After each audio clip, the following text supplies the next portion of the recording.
Hello friends, మీకు తెలుసా ఇదేం ఆకు? ఇది రణపాల ఆకు అంటారు.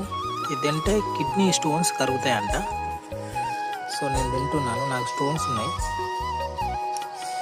ఆల్రెడీ వాటర్ పోసిన కాబట్టి ఇట్లా కొంచెం తడి ఉన్నాయి అయినా.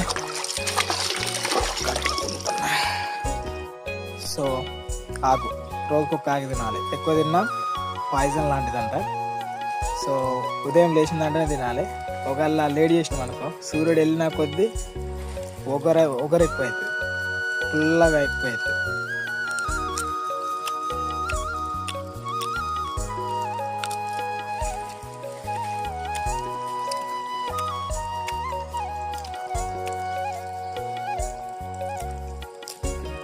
సో మీకు తెలిసి అంటే కామెంట్లో తెలిపండి, ఇది ఎంతవరకు నిజమా. చాలామంది అన్నారు, అందువరకే ఇంట్లో చెట్లు పెట్టుకున్నా తింటున్నా కూడా.